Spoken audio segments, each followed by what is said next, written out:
ओम गुरु ब्रह्मा गुरु विष्णु गुरुदेवो महेश्वरः गुरु साक्षात् परब्रह्म तस्मै श्री गुरुवे नमः। ध्यानमूलं गुरुमूर्ति पूजामूलं गुरुपदं मंत्रमूलं गुरुर्वाक्यं मोक्षमूलं गुरु कृपा। सद्गुरु भगवान की जय। स्वामी जी महाराज की जय। शिवोहम। आज का जो श्लोक है वो ऐसा है कि किम कर्मेति कवयो अप्यत्र मोहिताः तत्ते कर्म प्रवक्ष्यामि यज्ञात्वा मोक्षसे अश्वात्। किम कर्म किम अकर्म इति कवयः अपि अत्र मोहिता तत्ते कर्म प्रवक्ष्यामि यत् ज्ञात्वा मोक्षसे अश्वात्। क्या कर्म है? कर्म मीन्स कर्म, किम यानी क्या, अकर्म अकर्म, किम यानी क्या है, इति यानी इस प्रकार, निर्णय करने में, अत्र यानी निर्णय करने में, कवया यानी बुद्धिमान पुरुष भी, मोहिता यानी मोहित हो जाते हैं। इसलिए तत् यानी वह, कर्म यानी कर्म तत्व में, ते यानी तुझे, प्रवक्ष्यामि यानी भली भांति समझा कर कहूंगा, यत यानी जिसे, ज्ञातवा यानी जानकर तू, अशुभात यानी अशुभ से अर्थात कर्म बंधन से मुक्त हो जाएगा। तो इसका जो अर्थ है, कर्म क्या है अकर्म क्या है, इस प्रकार इसका निर्णय करने में जो बुद्धिमान भी होते हैं वो भी मोहित हो जाते हैं, उनको भी समझ नहीं आता। वह कर्म तत्व में तुझे भली बात समझा कर कहूंगा अर्जुन, जिसे जानकर तू अशुभ से अर्थात कर्म बंधन से मुक्त हो जाएगा। देखिए, सदगुरु सच्चिदानंद परमात्मा जो अनंत अनंत कोटि आकाश गंगाओं के एकमात्र मालिक सदगुरु हैं, उन जैसा तो कोई ना होगा ना हुआ है, क्योंकि वो एकमात्र अस्तित्व है, मौजूदगी है, सब जगह उनकी मौजूदगी है। तो जो परमात्मा है सदगुरु, वो अर्जुन से कह रहे हैं आके साक्षात कि अर्जुन, मैं तुझे इस कर्म बंधन से मुक्त कैसे करूंगा, तुझे बताऊंगा कि कर्म क्या होता है और अकर्म क्या होता है। क्योंकि कर्म और अकर्म की जो सीमा रेखा है, इसको बड़े बड़े विद्वान भी नहीं जानते, मोहित हो जाते हैं। कहीं कोई चीज कर्म करना शुभ होता है और वही कर्म कहीं अशुभ होता है। फ्रांस में सामान्यतः लोग एक दूसरे को चूम के अभिवादन करते हैं। अगर भारत में तुमने किसको चूम लिया तो तुम अंदर चले जाओगे। सेना में जब लोग जाते हैं तो दुश्मनों की को मार डालते हैं, उनको पुरस्कार मिलता है, तमगे मिलते हैं, परमवीर चक्र मिलता है। और यदि तुमने समाज में किसी पापी को भी मार डाला तो तुमको तो आजीवन कारावास हो जाएगा। तो कर्म करने में कौन सा कर्म कहाँ शुभ है और कहाँ अशुभ है, ये बात बहुत बारीक है। और इस बात को समझने में अच्छे अच्छे लोग चूक कर जाते हैं। इस बात को समझने में अच्छे अच्छे लोग चूक कर जाते हैं। एक बार एक प्राचीन बोध कथा मैंने चंदा मामा में, एक गृहस्थ के घर एक व्यक्ति आता है और वो व्यक्ति उस गृहस्थ को बताता है कि मेरे पास ऐसी विद्या है कि मैं चाहूं तो मंत्र के द्वारा लोगों को मार के खत्म कर दूं,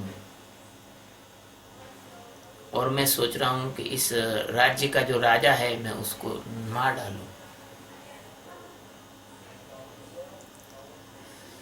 तो उस ग्रस्त ने उस आदमी को जहर देके मार डाला, और उस आदमी को मारने पर जो, चूंकि उसको भोजन में जहर देके मार डाला, तो आसपास के जो लोग थे उन्होंने राजा को शिकायत कर दी। राजा ने उसको फांसी पर चढ़ाने का आज्ञा दे दी। उसने लाख कहा कि नहीं, मैंने इसको इसलिए नहीं मारा कि मेरे लिए मारा, इसको तो मैंने मारा है आपको बचाने के लिए, लेकिन उसकी बात किसी ने नहीं सुनी।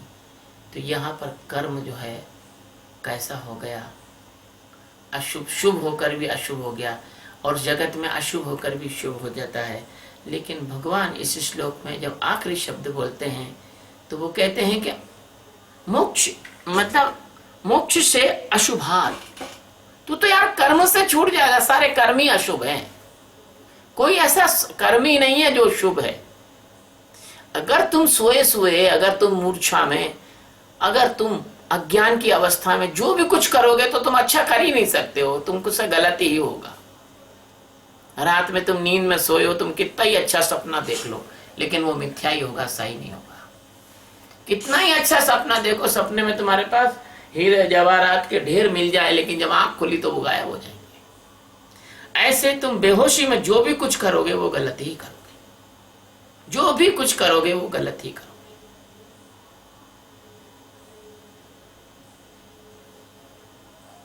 तो ये एक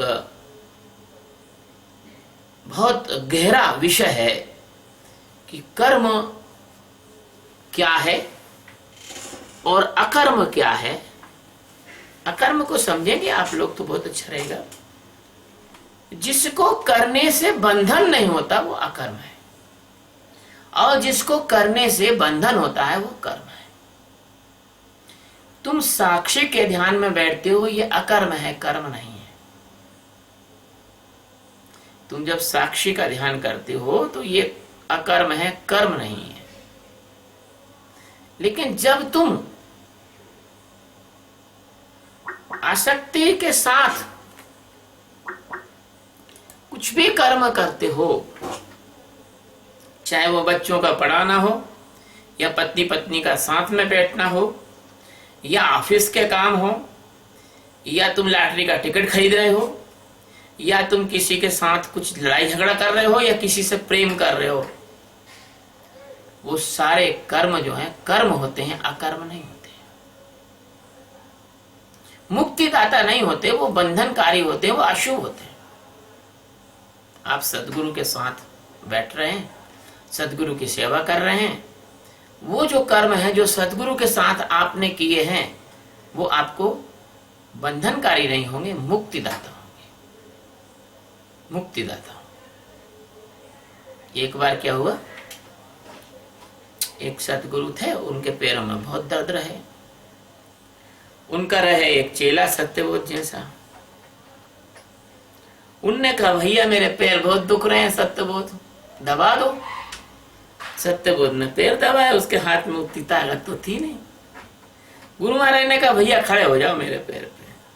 सत्यबोध कह रहे, हे भगवान कैसे पाप करा रहे हो, आपके पैर पे मैं खड़ा हो सकता हूं कभी?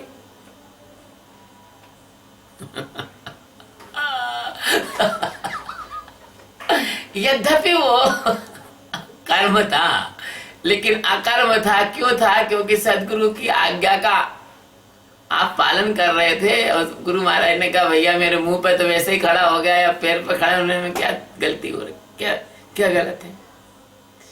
तो इस तरह से जो आप सदगुरु की आज्ञा के अनुसार साधना के या सेवा के या परोपकार के या व्यवस्था के जो भी कर्म आप करते हो वो सब आपको मुक्तिदाता है, मुक्ति देने वाले।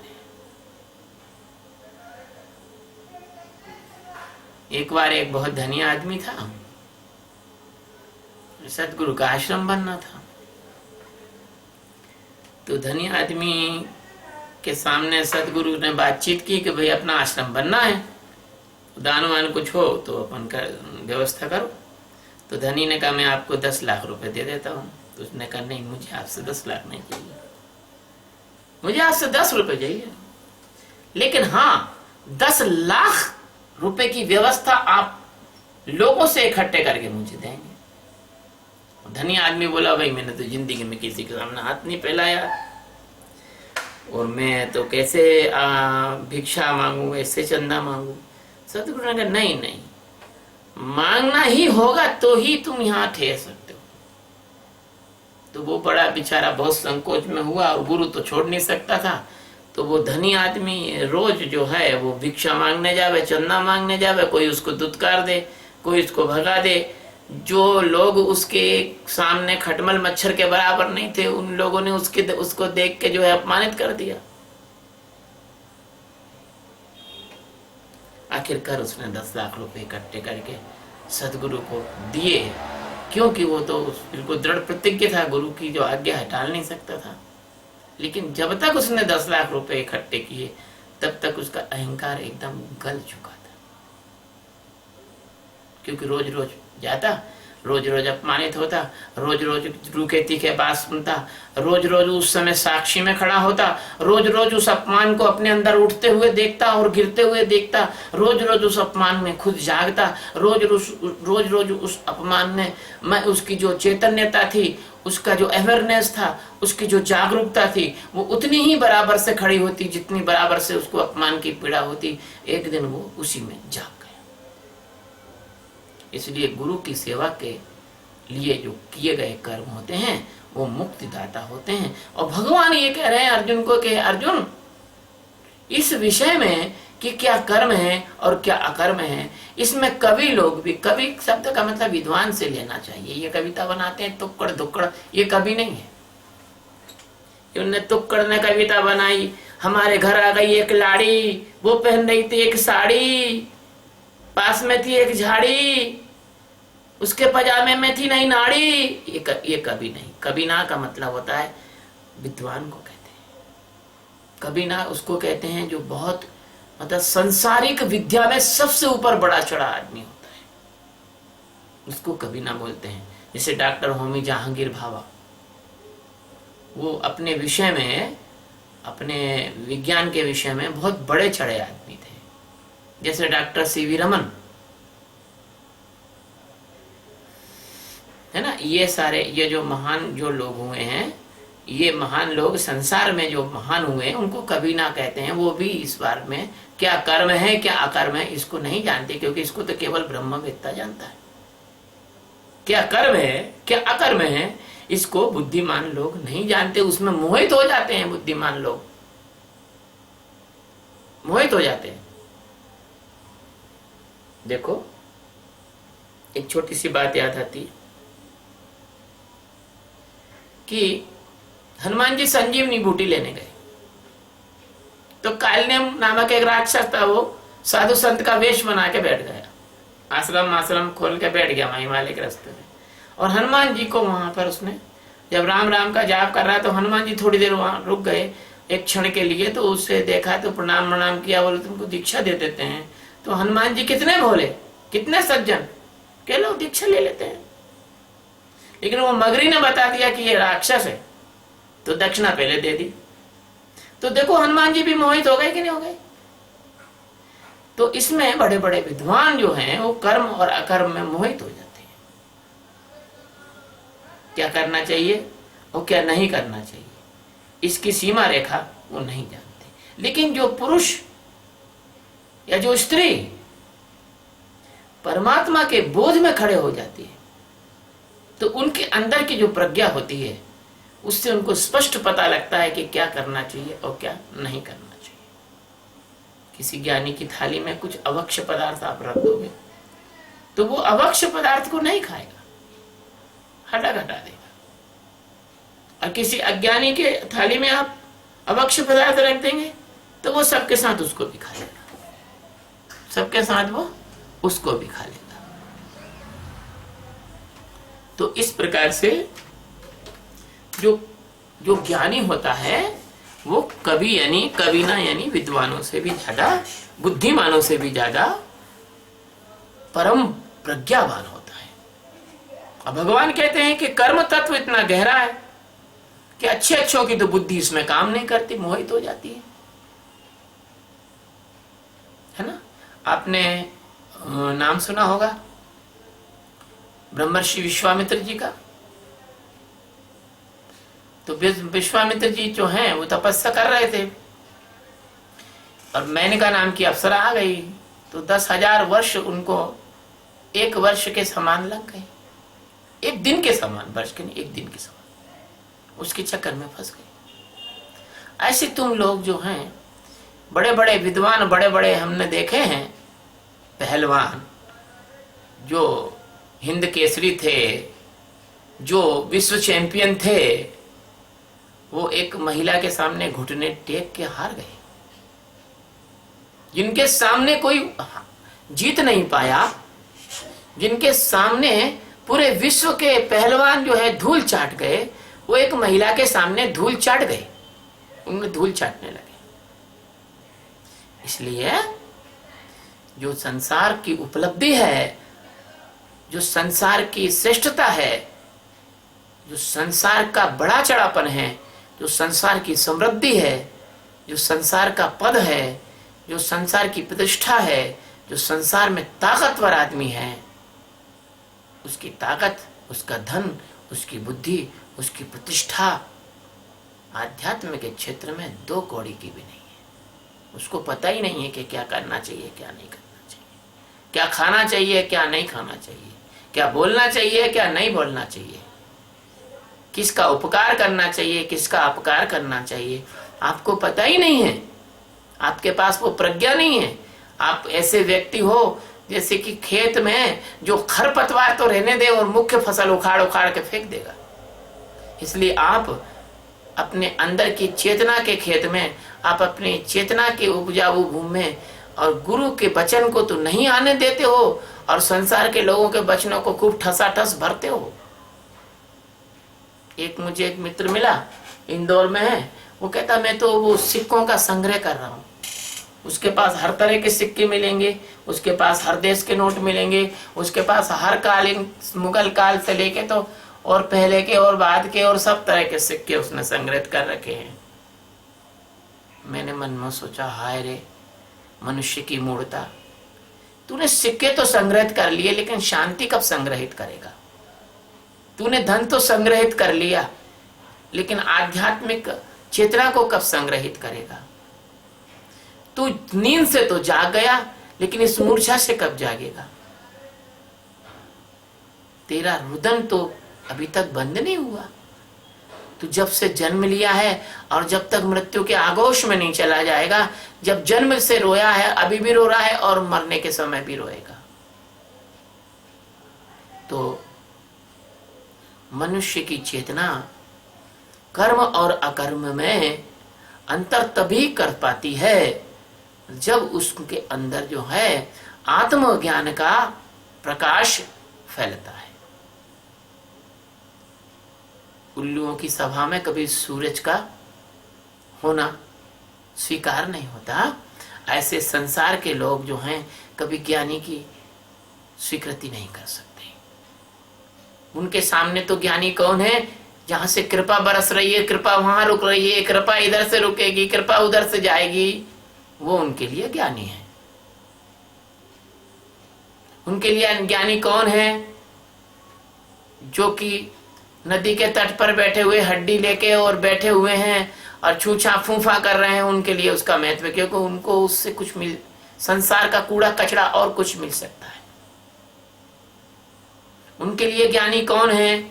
जो बहुत बड़े ऑरेटर हैं, बहुत सारी उन यूनिवर्सिटियों में जाके विजिटिंग प्रोफेसर हैं, उनके लिए ज्ञानी वो है।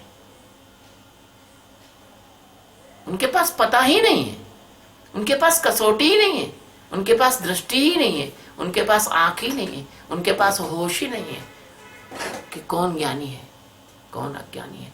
वो तो अज्ञान को ही प्रमाणित करते हैं, वो तो सिक्के ही जोड़ रहे हैं। वो तो मेरे एक मित्र मिला और पागलपन मैंने देखा, वो सब तरह के कार्टून इकट्ठे करता है। रेड लेवल का कार्टून इकट्ठा करेगा जिसमें चाय पैक होके आती है, ताजमहल का करेगा, लिप्टन का करेगा, उसका करेगा, सब तरह के कार्टून, माचिस की डिब्बियां इकट्ठी करेगा, सिगरेट के पैकेट खाली इकट्ठे करेगा। मैंने कहा गजब हो गया यार, कितने विभिन्न प्रकार के पागल इस दुनिया में बैठे हुए हैं, लेकिन उनको पता ही नहीं है। अगर उनको आपने प्राइड नहीं दी, अगर उनको सम्मान नहीं दिया, अगर उनकी प्रशंसा नहीं की, तो आपसे नाराज हो जाते। जैसे आपकी पत्नी अच्छे से साड़ी वाड़ी पहन के, लिपस्टिक लगा के, पाउडर लगा के आपके सामने आके खड़ी हो कि मैं कैसी लग रही हूं, और आपने कह दिया तुम तो भूतनी जैसी लग रही हो, तो फिर समझो कि उसका मुंह जो बनेगा तो 1 सप्ताह तक तुम्हारे घर में अशांति कर देगी वो। तो तुमको मजबूर होके कहना पड़ता, आप तो स्वर्ग से भी, अप्सरा से भी ज्यादा सुंदर लग रही हो। अब बताओ अप्सरा क्या है? अप्सरा स्वर्ग की वेश्या है। लेकिन स्त्रियों को अगर कह दो आप अप्सरा जैसी लग रही तो वो खुश हो जाती है। ऐसे ही जो अज्ञानी है, कर्म और अकर्म का अंतर नहीं जानते, अगर उनको कर्म बताओ तो खुश हो जाएंगे, और अकर्म बताओ तो क्या तुम भी बेवकूफों जैसी बात कर रहे हो। उनको मुक्ति का मार्ग बताओ तो मुक्ति के मार्ग को वो कल्पना, मूढ़ता, बेवकूफी और अब इम्प्रैक्टिकल बताते हैं कि क्या कर रहे हो, मूर्खता पूर्वक बात। तो इस प्रकार से भगवान श्री कृष्ण कहते हैं कि बेटा अर्जुन, कर्म क्या है और अकर्म क्या है, इसका निर्णय करना बहुत कठिन है। तुम्हारे जगत का बड़े से बड़ा छांट कर गधा ले आओ, हम गधा कहते हैं उसको। हमारे सदगुरु कहते हैं कि छांट के गधा लाया जाता है। कहीं बड़ी कॉन्फ्रेंस हो रही हो और वहां किसी को बहुत मुख्य वक्ता को लाया जाए तो छांट के लाया जाता है, अच्छा वक्ता छांट के लाया जाता है, और फिर उसको बड़े हार फूल से स्वागत करके और उसको डायस पे खड़ा करके, आहा आज तो फलाने जी बोलेंगे। अरे तुम्हारे बोलने से कोई मुक्त हो सका है भला? तुम्हारे बोलने से किसी का जन्म मरण गया है? तुम बोलते हो फिर कक्ष में जाके सिगरेट पीते हो, शराब पीते हो। तुम बोलते हो और फिर तुम्हारी आदतें तो देखो, भक्ष और अभक्ष खाते हो। तुम बोलते हो तो तुम्हारी चेतना तो वासना में लहरा रही है, वासना की ओर बह रही है। तुम जरा जरा सी बात में तो क्रोधित हो जाते हो, तुम जरा जरा सी बात में तो कामी हो जाते हो, तुम्हारे अंदर आंखों में लोभ झलकने लग जाता है। तो तुम भला कैसे मुक्ति के मार्ग पर बोल सकते हो? तुम जब बोलोगे तो वो तो ऐसा हो जाएगा जैसे उल्लू सूरज के बारे में बोल रहे हो। वो तो ऐसा हो जाएगा जैसे कोई पथभ्रष्ट स्त्री पतिव्रत धर्म सिखा रही हो। वो तो ऐसा हो जाएगा जैसे 900 चूहे खाकर बिल्ली हज को जा रही हो।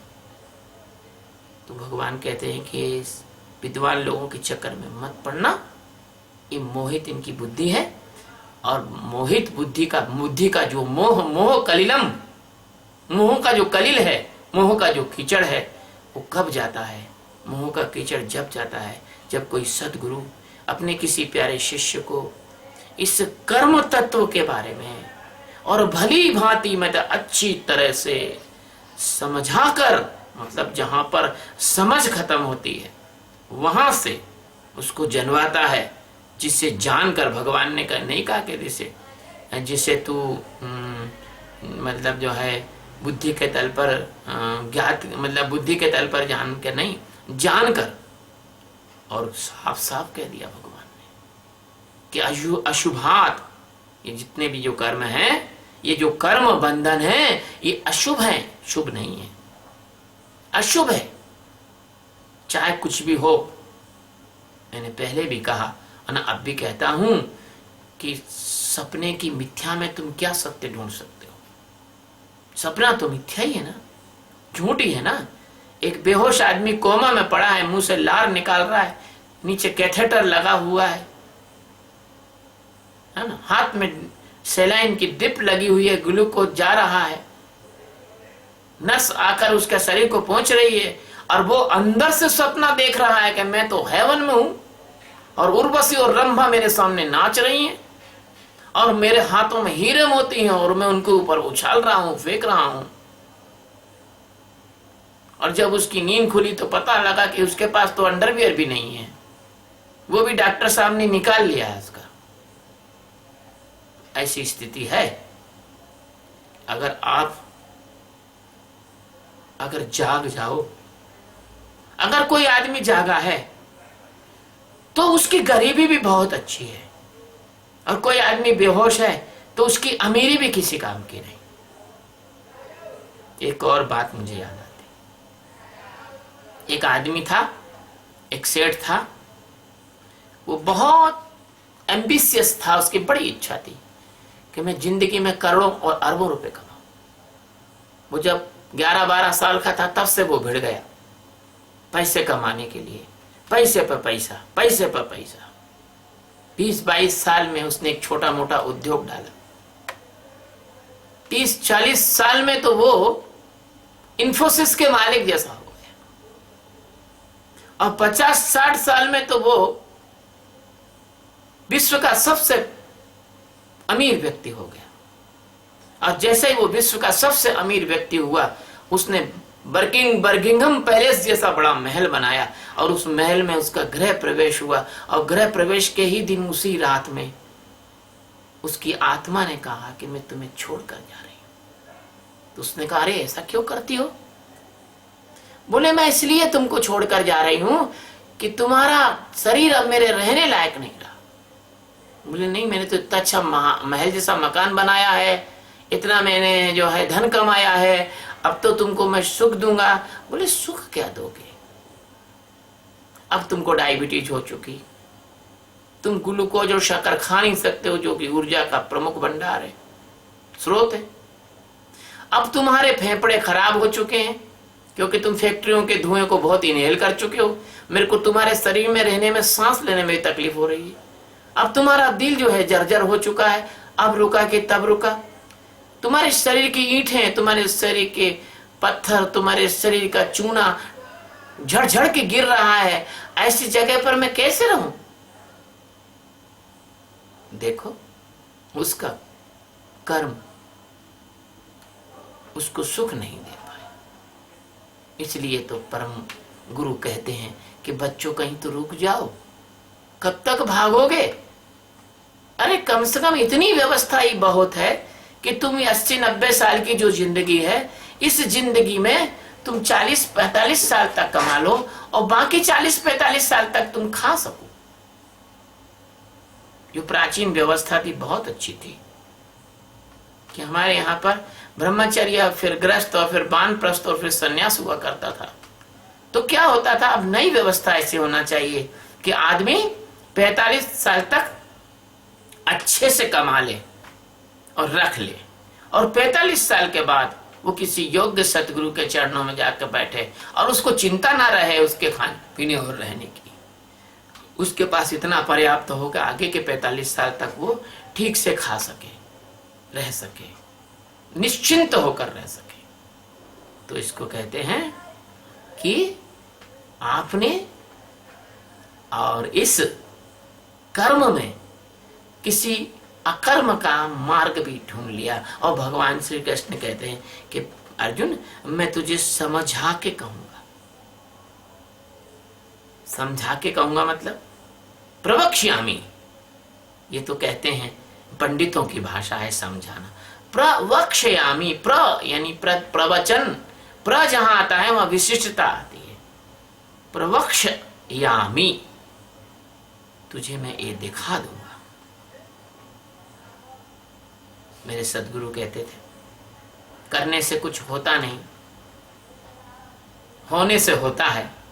अगर तुम मेरी बात नहीं मानते हो तो जिनने खूब किया है उनके घर चल के देखो, उनके घर चल के देखो। ऐसा नहीं कि मैं धन का विरोधी हूं, कि मेरे पास धन नहीं है तो मैं साफ धन की निंदा कर रहा हूं, नहीं। कब तक दौड़ोगे? कहीं तो रुकना होगा ना तुम्हें। कब तक दौड़ोगे तुम इस अंधी दौड़ में? मैंने पहले भी सुनाया था वो जमींदार वाला किस्सा कि किसान मर गया था जमीन के लालच में। कब तक दौड़ोगे? भगवान बेहोशी के जितने भी कर्म होते हैं उनको अशुभ करें, क्योंकि अशुभ जो है वो बंधनकारी है। कैसे बंधनकारी है ये भी समझ लो। आप सो रहे हैं, आपको सपना आ रहा है, तो सपना तो आपको बंधनकारी है, क्योंकि जैसे ही वो सपना टूटा दूसरा नया सपना शुरू हुआ। सपने में एक भैंस आ रही है, दूसरे सपने में वही भैंस जो है एक स्त्री हो गई, फिर उसी तो तुम्हारी शादी हो गई, और उसमें बच्चे होने वाले थे। इतने में जो बच्चे हुए तो उसके बाद वो सब सांप हो गए, और सांप के बाद फिर तुम हंस बन के ऊपर उड़ने लगे, और उसके बाद पानी में तैरने लगे, और फिर न जाने क्या क्या तुमको सपने आ रहे हैं। तुम लोग का कोई तालमेल नहीं है। कभी जीवन में अनुभव करके देखना, सपने का कोई सिद्धांत नहीं है, सपने का कोई तालमेल नहीं है। इसलिए वो तो अशुभ है, क्योंकि वो तुम्हारी शुभ, अंदर की जो शुभ आत्मा है, तुम्हारी जो शुचिता है, तुम्हारी जो पवित्रता है, तुम्हारा जो कल्याण है, तुम्हारा जो अस्तित्व है, तुम्हारा जो परमार्थ है, तुम्हारा जो शिवोहम है, तुम्हारे अंदर जो सच्चिदानंद है, उसको तो जगाने वाला है नहीं। उसको जगाने वाला तो सदगुरु का वो ज्ञान है, जिस ज्ञान को देने के लिए, जिस ज्ञान को कराने के लिए, और गुरु महाराज तुम्हें वह युक्ति समझाते हैं, जिस युक्ति से यह अशुभ कर्म बंधन मुक्त हो जाता है, समाप्त हो जाता है, और जो कर्म तत्व है वह अच्छे से समझ में आ जाता है। मैं सोचता हूँ भगवान का ये संदेश जो मेरे इस स्थूल शरीर के माध्यम से आप तक पहुंचा, भगवान का मैं आभारी हूँ कि भगवान ने मुझे चुना, मैं आपको ये कह सकूं। क्योंकि ऐसा है कि ये सारा जो जगत है उसमें वो व्याप्त हैं। मेरा साहिब सब में है, वही मुझे अंदर से बोलता है, और आप पर वो बहुत खुश है, आप पर बहुत प्रसन्न है, इसलिए आपके सामने अपने रहस्यों के बारे में चर्चा करता है। सद्गुरु भगवान की